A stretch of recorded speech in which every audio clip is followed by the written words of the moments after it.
নিজস্ব কিছু অভিজ্ঞতা থেকে বলছি, আমাদের সবসময় চিন্তাভাবনা থাকে যে অন্য কে কী বলবে, কে কী ভাববে, মানুষ কী বলবে, মানুষ কী ভাববে, আমাদের সম্বন্ধে খারাপ কিছু ভাববে না তো? আমাদের জীবনটা খুবই সীমিত, সময়টাও খুবই অমূল্য। তাই নিজের জীবনটাকে নিজের মতন করে কাটানো সবথেকে বেশি ইম্পর্ট্যান্ট। যেমন আছেন, যেখানে আছেন, নিজেকে ভালোবাসুন, জীবনকে ভালোবাসুন। অন্য কি বলবে, অন্য কি ভাববে সেগুলো নিয়ে চিন্তা না করলে দেখবেন অন্যের সাকসেসও তখন খারাপ লাগবে না। জীবনটা অমূল্য, উপভোগ করুন, সব পরিস্থিতিকে মানিয়ে নিয়ে চলুন।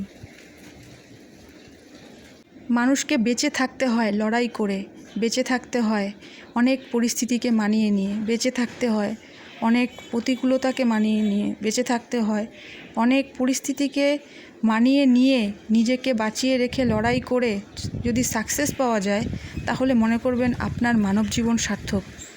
তাই বলছি, জীবনকে উপভোগ করুন, বেঁচে থাকুন, আর পারলে দুটো মানুষকে বাঁচান।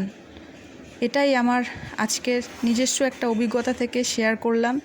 ভালো লাগলে লাইক, কমেন্ট, শেয়ার করবেন। টাটা।